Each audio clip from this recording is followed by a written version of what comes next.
Decide करेंगे।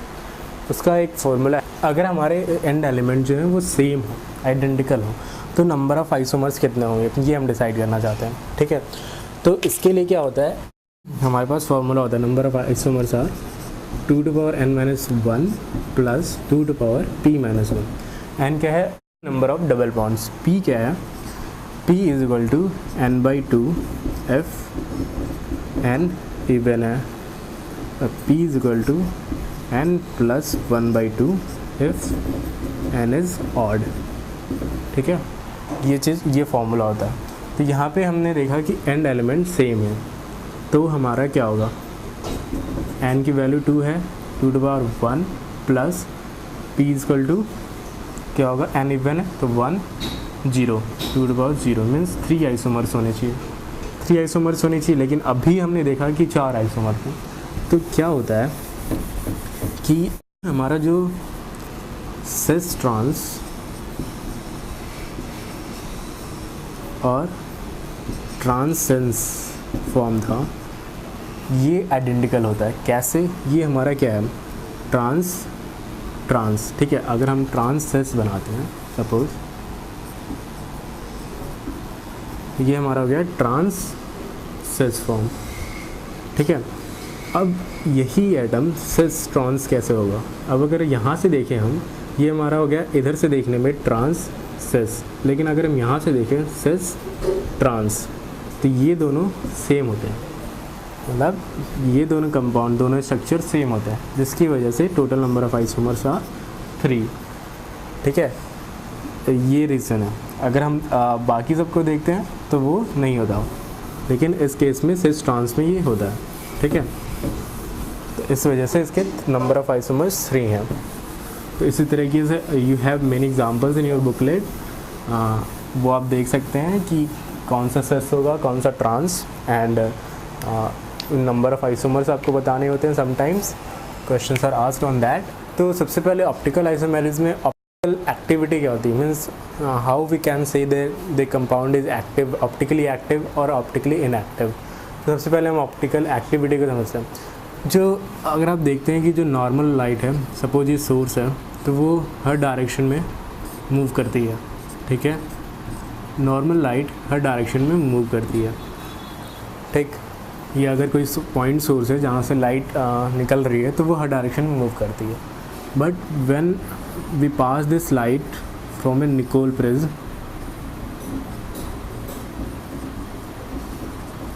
जब हम इस लाइट को निकोल प्रिज्म से पास करते हैं, तो क्या होता है कि ये सारी लाइट एक ही डायरेक्शन में मूव करती हैं, मीन्स ये पोलराइज्ड हो जाती हैं। These lights are polarised to move in only one direction. ठीक है, तो इसे हम कहते हैं पोलराइज्ड लाइट।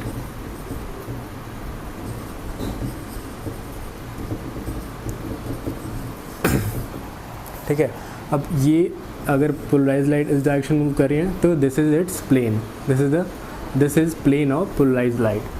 अब ये पोलराइज्ड लाइट जो होती हैं वो हमेशा एक डायरेक्शन मूव करती हैं। नाउ अगर हम इस पोलराइज्ड लाइट के सामने कोई कंपाउंड रखें, इस बीकर में कोई कंपाउंड रखें सॉल्यूशन, तो ये पोलराइज्ड लाइट जो होती हैं, देयर आर सम कंपाउंड्स, जब हम इस बीकर में कुछ कंपाउंड जो ऐसे होते हैं, जब इनके सामने रखते हैं, तो क्या होता है कि ये रोटेट हो जाते हैं, आइदर दिस वे और दिस वे। ठीक है, तो हमने देखा कि ये कंपाउंड जो है इस पोलराइज्ड प्लेन और पोलराइज्ड लाइट को रोटेट कर दे रहे हैं। तो ऐसी प्रॉपर्टी, ऐसे कंपाउंड जो इसको रोटेट कर देते हैं, उसे हम कहते हैं optically active compound. And this activity को कहते हैं, या दिस प्रॉपर्टी को कहते हैं ऑप्टिकल एक्टिविटी।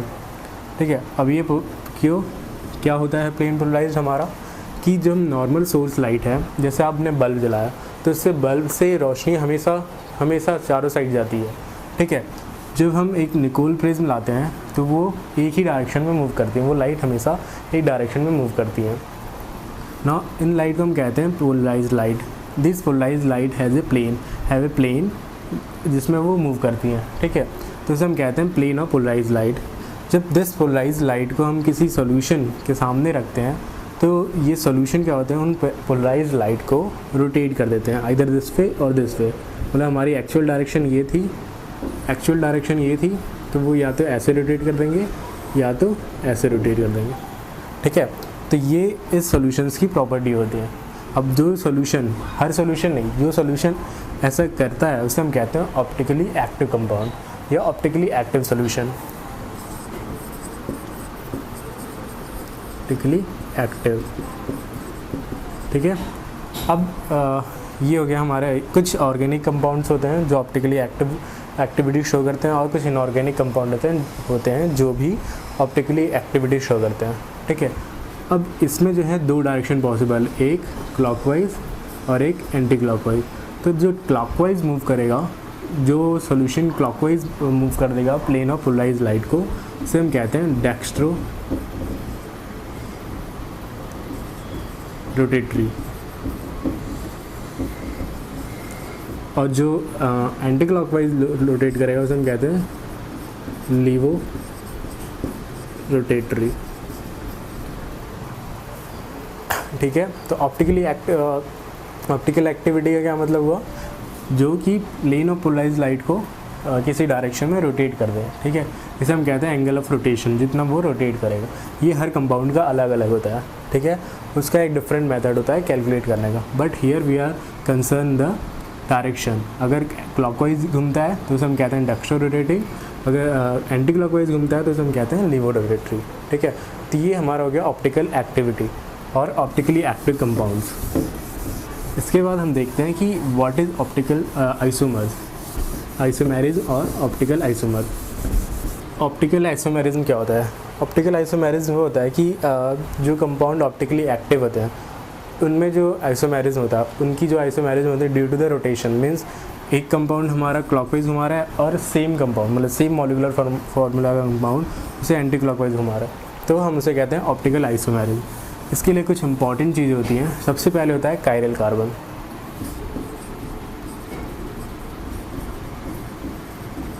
कायरल कार्बन क्या होता है? ये कायरल कार्बन इज़ इम्पॉर्टेंट अगर किसी कंपाउंड को ऑप्टिकली एक्टिव होना है। तो क्या होता है कि अगर कार्बन है, ठीक है, ऑर्गेनिक में हमेशा कार्बन की बात करते हैं, तो कार्बन के अगर चारों बॉन्ड किसी चार डिफरेंट ग्रुप से जुड़े हुए हैं, means A B C D, ये चारों डिफरेंट है, तो हम इसे कहते हैं, इसको स्टार से मार्क करते हैं और इससे कहते हैं कायरल कार्बन, ठीक है। अभी कायरल कार्बन क्या होता है कि जिनके चारों डिफरेंट हो, ठीक है। अब ये कायरल कार्बन हम हमेशा इम्पॉर्टेंट है इस ऑप्टिकल आइसोमेरिज्म के लिए, इसे समझना बहुत इम्पॉर्टेंट है कि चारों डिफरेंट हो। इसका एक और वे है फाइंड करने का कि अगर सपोज हमारे पास कोई एटम है, कंपाउंड है सॉरी, जिसमें अगर हम कोई ऐसा प्लेन ड्रॉ कर दें, अगर मान लीजिए हम ये प्लेन लेते हैं, तो ये दोनों चीज़ें एक दूसरे का मिरर इमेज, मीन्स एच इधर है एच इधर है, तो इसे हम कहते हैं, इस प्लेन को हम कहते हैं प्लेन ऑफ सिमेट्री,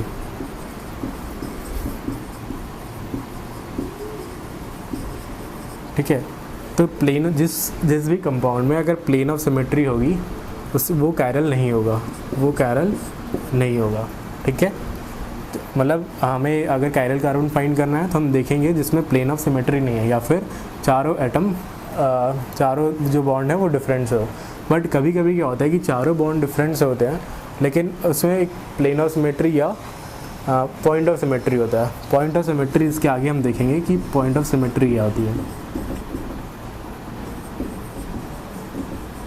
ठीक है। हमारा मेन कंसर्न था कायरल कार्बन। कायरल कार्बन क्या होते हैं? जिनके चारों बॉन्ड डिफरेंट फंक्शनल ग्रुप से जुड़े हों और जिसमें कोई मतलब हम फंक्शनल ऐसा प्लेन ऑफ सिमेट्री ड्रॉ ना कर सके जिसकी वजह से हम आइडेंटिकल पार्ट में बात कर रहे हैं, मीन्स एच इधर, ठीक है। तो इससे हम कहते हैं कायरल कार्बन। इसके बाद कंडीशंस होती हैं किसी कंपाउंड के ऑप्टिकल एक्टिव होने के लिए। वो कंडीशंस क्या होती हैं? हमारे पास दो कंडीशन है किसी कंपाउंड को ऑप्टिकली एक्टिव होने के लिए। हमारे पास दो कंडीशन, पहला कि उसमें कायरल कार्बन हो, ठीक है। कायरल कार्बन को हम सिमेट्रिक भी कहते हैं, एसिमेट्रिक। एसिमेट्रिक कार्बन, या फिर जो कार्बन सेंटर होता है, जिस कार्बन के अराउंड हमारे चारों बॉन्ड डिफरेंट होते हैं, उसे हम कहते हैं स्टीरियोजेनिक सेंटर। ठीक है, तो सबसे पहले होना चाहिए कि हमारा कार्बन कायरल होना चाहिए। सेकंड थिंग आती है मतलब इसी में कि उसमें कोई प्लेन ऑफ सिमेट्री या फिर पॉइंट ऑफ सिमेट्री।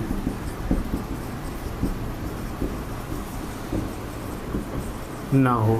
ठीक है, तो पहला कंडीशन ये होगी कायरल कार्बन होना चाहिए, उसे हम एसिमेट्रिक कहते हैं। या और उसमें दूसरा कंडीशन ये है कि कोई प्लेन ऑफ सिमेट्री ना हो और कोई पॉइंट ऑफ सिमेट्री ना हो।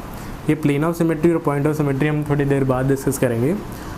इसके बाद हमारा दूसरा जो कंडीशन है किसी कंपाउंड को ऑप्टिकली एक्टिव होने के लिए, वो ये है कि जो कंपाउंड है, ठीक है, उसका मिरर इमेज, अगर हम उसका मिरर इमेज लें तो ये दोनों मिरर इमेज एक दूसरे के सुपर इम्पोजिबल ना हो, मीन्स नॉन सुपर इम्पोजिबल हो।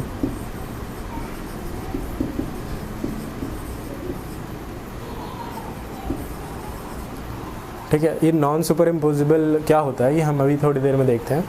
मतलब क्या हुआ कि पहला कंडीशन कायरल कार्बन होगा, उसमें कोई प्लेन ऑफ सिमेट्री नहीं होना चाहिए, कोई पॉइंट ऑफ सिमेट्री नहीं होना चाहिए। दूसरा कंडीशन जो कंपाउंड है उसका मिरर इमेज, वो दोनों उस कंपाउंड और उसका मिरर इमेज एक दूसरे के नॉन सुपर इम्पोजिबल होने चाहिए।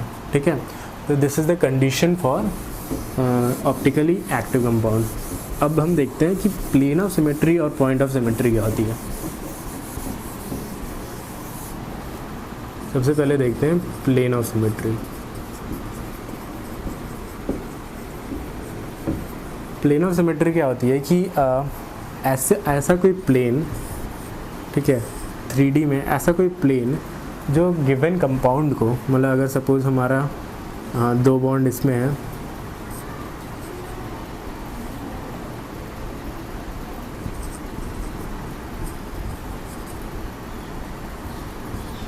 ऐसा कोई प्लेन जो एक गिवन कंपाउंड को 2 आइडेंटिकल पार्ट में डिवाइड कर दे। मीन्स अगर हम ये वाला प्लेन लेते हैं तो इसके इधर CH3 है और इसके इधर CH3 है। ठीक है, तो ये दोनों पार्ट, इधर वाला और इधर वाला, आइडेंटिकल हो गए। तो अगर ये आइडेंटिकल पार्ट, ये प्लेन आइडेंटिकल पार्ट में डिवाइड कर देता है तो उसे हम कहते हैं प्लेन ऑफ सिमेट्री। ठीक है, प्लेन ऑफ सिमेट्री। अब अगर कोई कार्बन के पास प्लेन ऑफ सिमेट्री है तो मीन्स ये कार्बन कायरल नहीं है। ठीक है, तो C* गलत होगा। ओके, उसके बाद देखते हैं point of symmetry. Plane of symmetry में ये चीज़ इम्पॉर्टेंट, कभी हम और एग्जांपल देखेंगे कि जैसे CH है, CH3 है, CH3 है, OH है, H है। तो यहाँ पे क्या है, इस कार्बन के चारों तो डिफरेंट है, मीन्स ये भी डिफरेंट है, ये भी डिफरेंट, ये भी डिफरेंट। बट अगर हम ये प्लेन ड्रॉ करें तो ये प्लेन ऑफ सिमेट्री हो गई। ठीक है, इस वजह से ये ऑप्टिकली एक्टिव नहीं है। ठीक है, इसमें 2 कायरल कार्बन है। कायरल कार्बन क्या होता था कि जिसमें 2 चारों डिफरेंट हो, बट प्लेन ऑफ सिमेट्री है, इस वजह से ये ऑप्टिकली एक्टिव नहीं है। ठीक है, अब पॉइंट ऑफ सिमेट्री क्या होती है।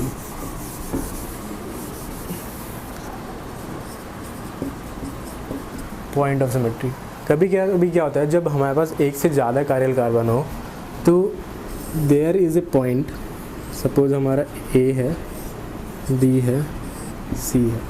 ठीक है, then we have A, C, B। तो क्या होता है कि हमारे पास एक पॉइंट मिलता है, ये पॉइंट। इस पॉइंट के अबाउट अगर हम इसको, इस पॉइंट के अबाउट इस आधे पार्ट को रोटेट कर दो तो ये क्या हुआ है, एक दूसरे के से सुपर इम्पोजिबल हो जाएंगे, मीन्स एक दूसरे से बैठ जाएंगे। मतलब A जो है वो यहाँ आ जाएगा, B यहाँ, C यहाँ। तो this is called centre of symmetry. ठीक है, अगर किसी कंपाउंड में सेंटर ऑफ सिमेट्री है तो वो ऑप्टिकली एक्टिव नहीं। यहाँ पे क्या है कि A, B, C डिफरेंट है, तो मतलब क्या हुआ कि ये हमारा कायरल कार्बन था, ये भी हमारा कायरल कार्बन था, but due to this centre of symmetry हम, अब इसमें कोई प्लेन ऑफ सिमेट्री नहीं है। प्लेन तो हमारा 2D में होगा, लेकिन कोई प्लेन नहीं है, एक पॉइंट है जिसके अबाउट हम अगर रोटेट कर देते हैं तो हमें इस आइडेंटिकल पार्ट मिल रहा है, तो इस वजह से हम इसे कहते हैं सेंटर ऑफ सिमेट्री या पॉइंट ऑफ सिमेट्री। तो ऑप्टिकली एक्टिव होने के लिए सबसे पहले होना चाहिए था कायरल कार्बन थे, फिर होना था प्लेन ऑफ सिमेट्री, नहीं होना चाहिए, तो इसमें प्लेन ऑफ सिमेट्री नहीं है, but there is a point of symmetry और सेंटर ऑफ सिमेट्री, ये सेंटर ऑफ सिमेट्री, तो इस वजह से ये ऑप्टिकली इनएक्टिव है। ठीक है, तो ये हो गया हमारा पॉइंट ऑफ सिमेट्री। अब हम देखते हैं सुपर इम्पोजिबल और नॉन सुपर इम्पोजिबल इमेजेस।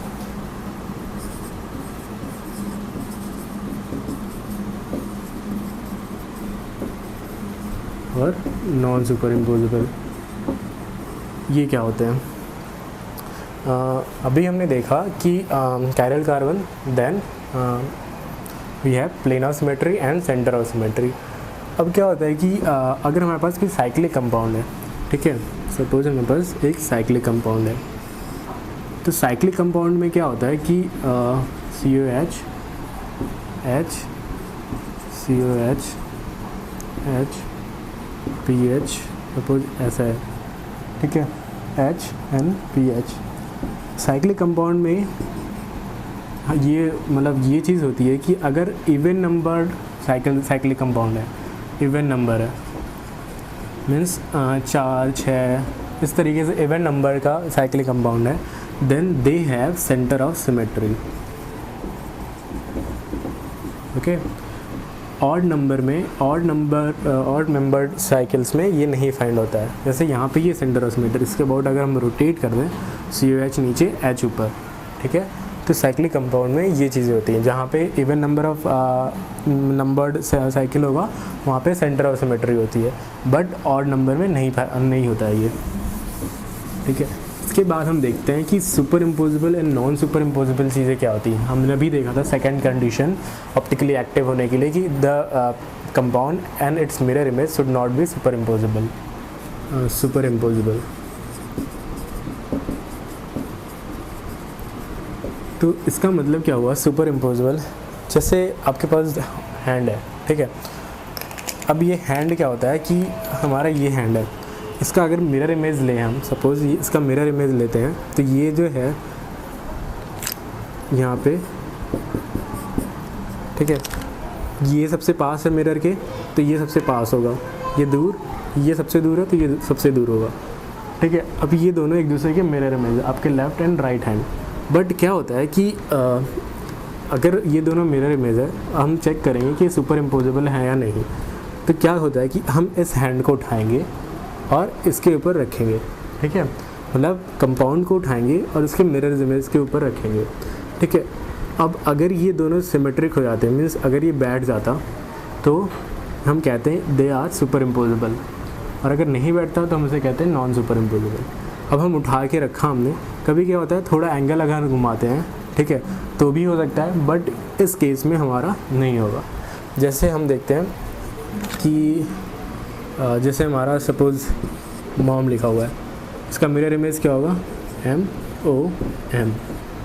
हमने इसे उठाया, यहाँ रखा, सेम हो गया, तो दे आर सुपर इम्पोजिबल। और इसी तरह अगर हमने देखा DAT, तो क्या होगा DAD, तो ये सुपर इम्पोजिबल नहीं है। ठीक है, तो ये चीज़ ये होती है super imposable and non super imposable. This is a reason why ambulance होता है, वो आप देखेंगे कि एम्बुलेंस की गाड़ी पे हमेशा उल्टा लिखा होता है। रीज़न क्या होता है कि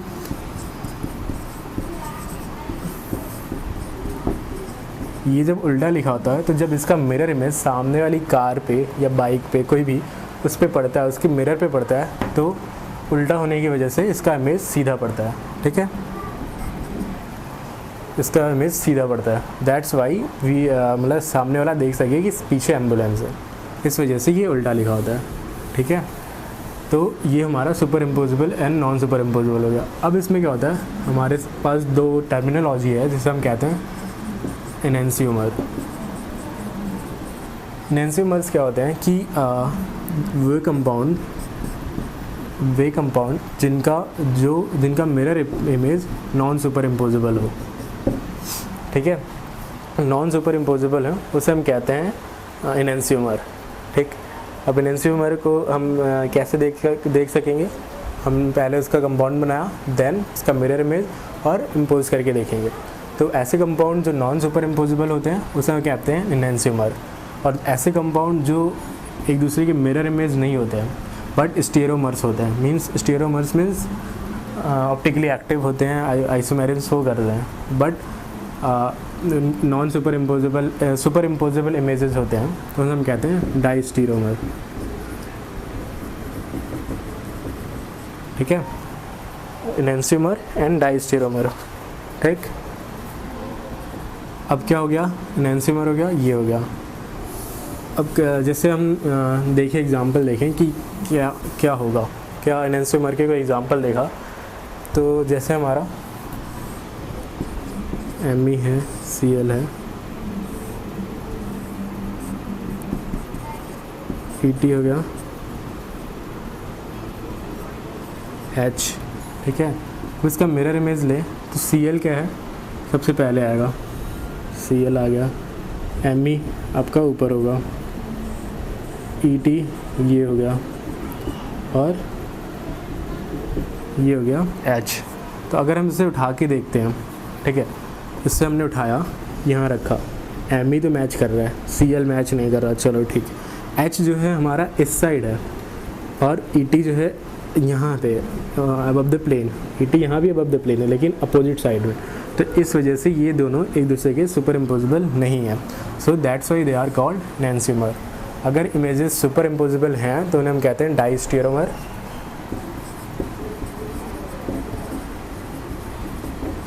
और अगर नहीं है तो उन्हें कहते हैं एनेंशियोमर। ठीक है, तो हमारा सेकंड कंडीशन जो था कि compound should not be super impossible optically active होने के लिए, तो means there should be enantiomer.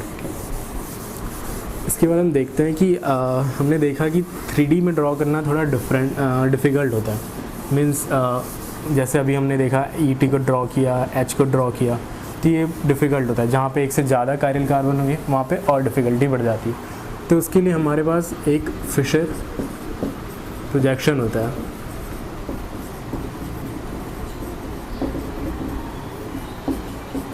Fisher projection draw करते हैं। ये कैसे ड्रॉ करते हैं, ये हम 2D में ड्रॉ करते हैं 3D की चीज़ों को। इसमें क्या होता है कि हमारे पास जितने नंबर ऑफ कायरल कार्बन है उतनी हम हॉरिजॉन्टल लाइन खींचते हैं। मींस अगर हमारे पास एक कायरल कार्बन है हम एक हॉरिजॉन्टल लाइन ड्रॉ करेंगे, अगर हमारे पास 2 हैं तो हम ड्रॉ करेंगे। ठीक है, उसके बाद एक वर्टिकल लाइन ड्रॉ करते हैं। ठीक, और वर्टिकल लाइन ड्रॉ करने के बाद हम एटम्स को अरेंज करते हैं। तो एटम्स को अरेंज करने के लिए क्या होता है कि जो सबसे ज़्यादा ऑक्सीडाइज्ड होगा, मीन्स अगर इसमें 4 ग्रुप लगे हैं ABCD सपोज, तो ABCD में सबसे ज़्यादा ऑक्सीडाइज जो होगा, मीन्स अगर हमारे पास COH है, CHO है या फिर OH है, सबसे ज़्यादा ऑक्सीडाइज क्या है हमारा COH, तो यहाँ पे COH आ जाएगा।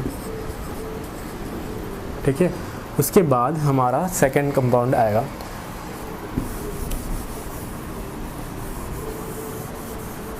उसके बाद जो हमारा सबसे लेस ऑक्सीडाइज होगा, जैसे अगर सपोज CH3 होता और हमारा OH है, ये है, तो सबसे ज़्यादा ऑक्सीडाइज्ड, सबसे लेस और ये दोनों कंपाउंड। इसी तरह यहाँ पे भी अगर हमारे पास COH है, H है,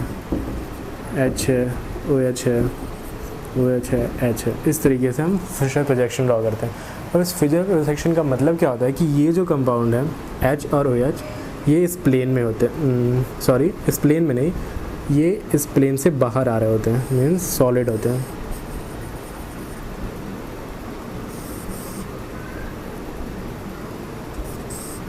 सॉलिड होते हैं, और ये जो हैं, ये जो वर्टिकल लाइंस हैं वो इस प्लेन से बाहर जा रहे होते हैं, अंदर की ओर जा रहे होते हैं। इसी तरह सेम इसमें ये हमारा अंदर जा रहा होगा, ये हमारा ऊपर आ रहा होगा। ठीक है, तो ये हमारा इस तरीके से हम फिशर प्रोजेक्शन ड्रॉ करते हैं। फिशर प्रोजेक्शन में हमने क्या किया, जितने नंबर ऑफ कार्बन एटम्स हैं वो क्या होते हैं, जितने नंबर कार्बन एटम उतने हॉरिजॉन्टल लाइन ड्रॉ करते हैं। देन जो सबसे ज़्यादा ऑक्सीडाइज्ड एटम होगा या मॉलिक्यूल होगा वो सबसे ऊपर होगा। देन हमारे पास जो सबसे लेस होगा वो हमारा वर्टिकल लाइन पे सबसे नीचे होगा। ठीक है, और ये दो हॉरिजॉन्टल लाइन जो शो करेगा वो अबव द प्लेन, और जो वर्टिकल लाइन है वो बिहाइंड द प्लेन, ठीक है। तो this is a Fischer projection. हम देखते हैं कि ऑप्टिकल, ये तो सारी टर्मिनोलॉजी हो गई, मीन्स ऑप्टिकली एक्टिव कंपाउंड क्या होते हैं, उनके कायरल कार्बन्स क्या होते हैं, एनेंटियोमर क्या होते हैं, उनकी कंडीशंस क्या होती हैं। Now we are going to see कि हम कैसे डिफ़ाइन करते हैं कौन सा कंपाउंड ऑप्टिकली एक्टिव है, मीन्स किस क्या नॉमेनक्लेचर कैसे करेंगे। मीन्स कंपाउंड जो है हमारा वो सेम है, बट अब हम देखते हैं कि कन्फिग्रेशंस मीन्स हम कैसे डिसाइड करेंगे कौन सा कंपाउंड, जैसे दो ऑप्टिकल आइसो एक्टिव कंपाउंड है वो एक दूसरे के आइसोमर, तो कैसे हम उनका नॉमेनक्लेचर करेंगे, ठीक है। तो सबसे पहले कन्फिग्रेशन आता है रिलेटिव कन्फिग्रेशन। इसमें क्या होता है, हम यूज़ करते हैं D for dextro, L for laevo rotatory, ठीक है। जैसा अभी हमने देखा, डी जो क्लॉकवाइज घूमता है और घुमाता है, और एल जो एंटी क्लॉकवाइज। अब क्या होता है कि हम फिशर प्रोजेक्शन ड्रॉ करते हैं। जैसे हमारे पास ये कंपाउंड है,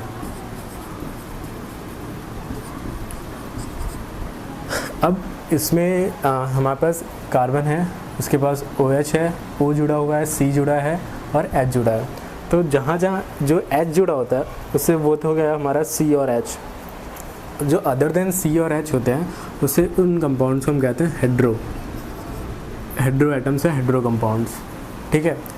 अब क्या होता है कि हम क्या करते हैं कि फिशर प्रोजेक्शन ड्रॉ किया सबसे पहले, उसके बाद क्या होता है कि हम H से चलेंगे किसी हेड्रो कंपाउंड पे, ये हमारा हेड्रो है, ठीक है। अब H से हेड्रो जाएंगे तो हमारे पास दो पाथ है, एक ये और एक ये, ठीक है। तो हम क्या करते हैं, हम फॉलो करेंगे टॉप वाला, वर्टिकल लाइन पे जो टॉप पे होगा वो फॉलो करते हैं। मीन्स यहाँ से ऐसे जाएंगे जो कि मोस्ट ऑक्सीडाइज्ड है, तो यहाँ से ये ऐसे हो गया, तो ये क्या हो गया हमारा क्लॉकवाइज घूम रहा है, means it is dextro rotatory, ठीक है। अगर सपोज़ यही चीज़ हमारी ये होती,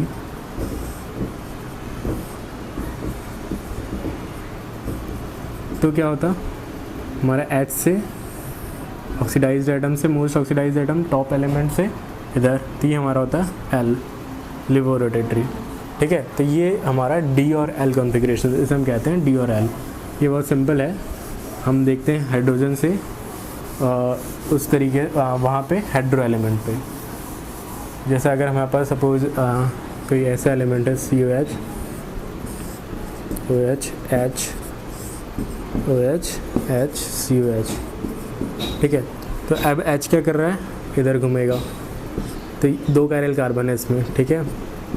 तो इसके लिए क्या हो गया, ये D हो गया। अब ये H ऊपर से कैसे जाएगा, D, ठीक, नीचे से नहीं जाएगा, ये ऊपर से ही जाएगा टॉप वाले पोजीशन से। अगर ये हमारा सपोज OH H होता और ये OH H होता, तो ये हो गया D और ये हमारा L आ जाएगा, ठीक है। इसी तरह LD होगा, LD कैसे होगा, OH H H OH H, तो ये हमारा हो गया L और ये हमारा हो गया D, ठीक है। तो अब हमने देखा कि हमारे पास दो कायरल कार्बन थे और इसके इतने आइसोमर्स हो गए। अब देखिए, अभी हमने क्या देखा कि ये ऑप्टिकली एक्टिव है, कायरल कार्बन है, ऑप्टिकली एक्टिव है, इसका मिरर इमेज देखेंगे तो नॉन सुपर इम्पोजिबल है, इस वजह से इनका नॉमेनक्लेचर इंपॉर्टेंट था। इस वजह से हमने कहा DD, इसे कहा DL, इसे कहा LD, ठीक है। तो ये होता है रिलेटिव कॉन्फ़िगरेशन। अब रिलेटिव कॉन्फ़िगरेशन में क्या होता है, ये हमारा जैसे H है, OH है, ये अबव द प्लेन है, और यहाँ पे ये OH इस साइड है और H इस साइड है, तो इस तरीके से डिफरेंस होता है, ठीक है। अभी तक इसके पहले हमने बस कंडीशन देखी थी कि ऑप्टिकली एक्टिव होने के लिए क्या होना चाहिए, किस कंपाउंड को ऑप्टिकली एक्टिव कहते हैं। यहाँ हमने देखा कि ऑप्टिकली एक्टिव कंपाउंड कैसे होते हैं, ठीक है। ये थी हमारी रिलेटिव कॉन्फ़िगरेशन। कभी कभी क्या होता है, रिलेटिव कॉन्फ़िगरेशन फेल हो जाती है। क्यों फेल, मीन्स वो एक्सप्लेन नहीं कर पाती। जैसे अगर हमारा HOS था, अगर यहाँ पे सपोज़ OS तो है बट यहाँ पे कोई दूसरा ग्रुप लगा हुआ है, तो क्या होगा, तो हम कैसे डिसाइड करेंगे। अगेन ये कायरल कार्बन है, तो हम कैसे डिसाइड करेंगे। उसके लिए हमारे पास दूसरे कॉन्फ़िगरेशंस यूज़ करते हैं हम, जिसे हम कहते हैं एब्सोल्यूट कॉन्फ़िगरेशन।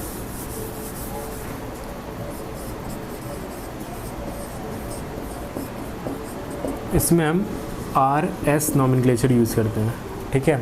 आर और S nomenclature we use R S configuration, R S nomenclature, ठीक है। आर और एस, इसमें क्या होता है कि हम 3D में 3D स्पेस में एनालाइज करते हैं कि मॉलिक्यूल्स कैसे अटैच्ड है, मीन्स कार्बन के 4 बॉन्ड स्पेस में कैसे हैं। Then we provide purity to each group, each atom, then we decide the rotation, ठीक है। अगर ये लेफ़्ट टू राइट जाता है तो हम इसे कहते हैं आर, अगर राइट से लेफ़्ट जाता है तो हम इसे कहते हैं एस, ठीक है। अब इसके कुछ रूल होते हैं कि हम प्योरिटी कैसे डिसाइड करेंगे, ठीक है। देखते हैं हम कि प्योरिटी कैसे डिसाइड करेंगे।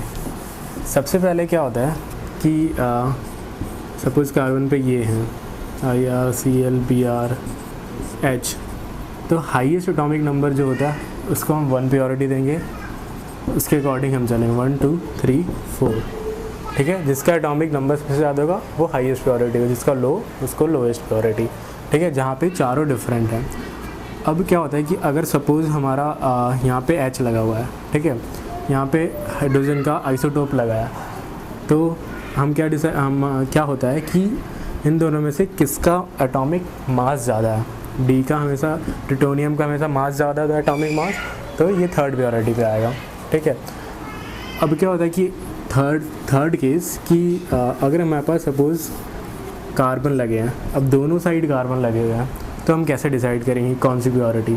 अगर दो सिमिलर एटम अटैच्ड हैं तो हम क्या करेंगे, इसके बाद कर देखेंगे कि इसके बाद इनसे क्या अटैच्ड है, मीन्स कि डबल बॉन्ड है या फिर ओ लगा हुआ है। इस तरह से हम डिसाइड करेंगे कि इनके बाद में क्या लगा हुआ है, ठीक है। अभी ये बाद में क्या लगा है, वो जैसे हमारे पास कार्बन कार्बन डबल बॉन्ड भी हो सकता है, तो क्या करते हैं हम कि अगर डबल बॉन्ड है तो हम इसको ऐसे तोड़ देते हैं कि कार्बन, इस वाले कार्बन पर डबल बॉन्ड है तो यहाँ पे एक कार्बन लगा है, यहाँ पे एक कार्बन लगा है, ऐसे। और यहाँ पे अगर कोई दूसरा है तो हम उसको तोड़ते हैं, जैसे ट्रिपल बॉन्ड है तो हम इसको सी सी सी सी सी सी तोड़ देते हैं। मतलब क्या हुआ कि अगर यहाँ पे डबल बॉन्ड होता, ठीक है, यहाँ पे डबल बॉन्ड होता और यहाँ पे हमारा ट्रिपल बॉन्ड होता सपोज़, ठीक है, तो हम क्या करते, इन दोनों में प्योरिटी डिसाइड करना था हमें। प्योरिटी डिसाइड करने के लिए हम इसको तोड़ देंगे ऐसे और इसको तोड़ देंगे हम ऐसे, ठीक है। अब देखेंगे कि कौन सा ज़्यादा है, मीन्स ये हमारा एटॉमिक मास, इसका मास ज़्यादा हो जाएगा, तो ये प्योरिटी थर्ड आ जाएगा और ये फोर्थ आ जाएगा, ठीक है। इसी तरह अगर हमारा सपोज़ CN लगा होता तो भी हम इसको ऐसे तोड़ देते हैं, ठीक। तो ये हो गया प्योरिटी, फोर्थ रूल। उसके बाद क्या होता है कि हमारा फिफ्थ रूल ये आता है कि जो हाईएस्ट प्योरिटी का होगा, जो सबसे ज़्यादा फर्स्ट प्योरिटी होगा, उसको हम रखते हैं टॉप में, मीन्स अपनी वीवर की साइड रखते हैं। मीन्स ज़रूरी नहीं है कि ऊपर रख रहा है, बट अपनी साइड रखते हैं। और जो सबसे लोएस्ट प्योरिटी होता है उसको हम रखते हैं, यू कैन से, सबसे पीछे रखते हैं, बैक टू द बोर्ड, ठीक है। और बाकी जो दो वाले हैं उनको हम दो साइड, किसी भी साइड रख सकते हैं। मीन्स CL इधर भी आ सकता है, इधर भी आ सकता है। तो हाईएस्ट प्योरिटी वाला अपनी साइड, लोएस्ट प्योरिटी वाला पीछे के साइड, बाकी दो को हम इन दो साइड से दो स्ट्रक्चर कॉन्फ़िगरेशन पॉसिबल है, ठीक है। 1 2 3 4, ये 4 हमारा पीछे है। तो अब हम देखेंगे रोटेशन चेक करने के लिए हम 1 से 2 जाएंगे, 2 से 3, 3 से 4। तो 1 से 2 जाएँ तो हम देख रहे हैं कि हम clockwise means left to right जा रहा है, तो ये हो गया हमारा R कॉन्फ़िगरेशन, ठीक। अगर यही चीज़ अगर सपोज़ हमारा BR यहाँ होता और CL यहाँ, तो हमारे साथ क्या होता, S कॉन्फ़िगरेशन, ठीक है। तो इस तरीके से हम RS नॉमेनक्लेचर करते हैं कि R कैसे होगा और S कैसे होगा, ठीक है। जिसमें अगर हमारे एक साइड प्योरिटी डिसाइड किया, उसके बाद हम देखा। फिर जैसे अगर हमारे पास सपोज़ ये एग्जांपल है OH, H, CS3, COH सबसे ज़्यादा प्योरिटी, ये O अटैच्ड है यहाँ पे, कार्बन और हाइड्रोजन अटैच। सबसे लीस्ट ये, इन दोनों में कौन सा, यहाँ पे ऑक्सीजन है, यहाँ पे hydrogen, this is second and this is third, so this is R configuration. ठीक है, तो इस तरीके से हम RS कन्फिग्रेशन में 3D एनालाइज करते हैं। ठीक है, अब कभी कभी क्या होता है कि कन्फिग्रेशन में हमें गिवन होता है ऐसा कुछ कि जो लीस्ट प्योरिटी होता है वो बैक साइड नहीं होता। बैक साइड का मतलब क्या होता है, हमने अभी देखा कि उसे हम बैक साइड भेजते हैं। जैसे हमारा सपोज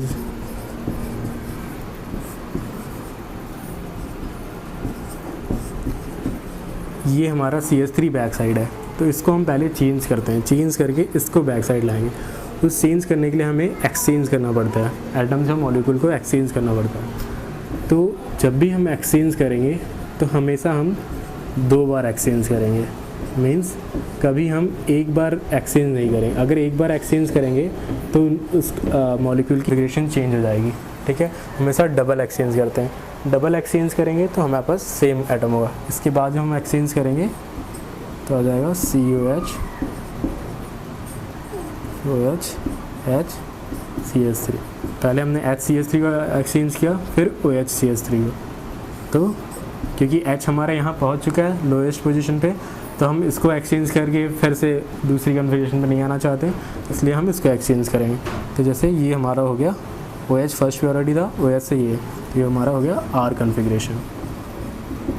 ठीक है, तो इस तरीके से हम R और S नॉमेनक्लेचर करते हैं कि R कन्फिग्रेशन कौन सा है और S कन्फिग्रेशन कौन सा है। ठीक है, और कभी कभी क्या होता है कि हमारे पास 2 कायरल कार्बन है। अगर 2 कायरल कार्बन है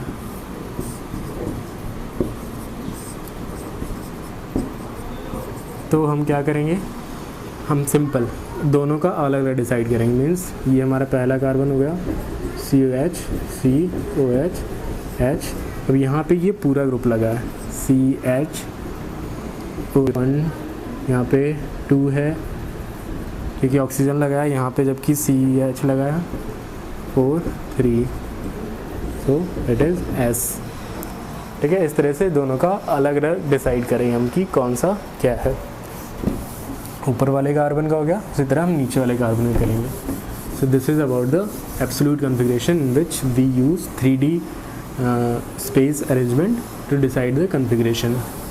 last meso compounds. Meso compounds क्या होता है कि अगर आप इन स्ट्रक्चर को ध्यान से देखें, ये 2,3 क्लोरो डाइक्लोरो ब्यूटेन है।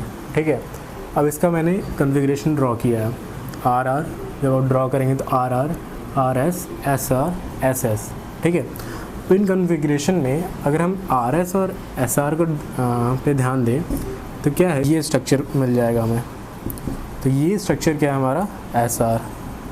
तो अब ये RS और SR एक दूसरे के सुपर इम्पोजिबल है, मीन्स हैं मेसो आइसोमर्स। ठीक है, मेसो आइसोमर, और ऐसे कंपाउंड को हम कहते हैं मेसो कंपाउंड। ठीक है, मेसो कंपाउंड जिसमें किसी RS कन्फिग्रेशन का या फिर किसी कन्फिग्रेशन का मिरर इमेज एक दूसरे पे सुपर इम्पोजिबल हो जाता है।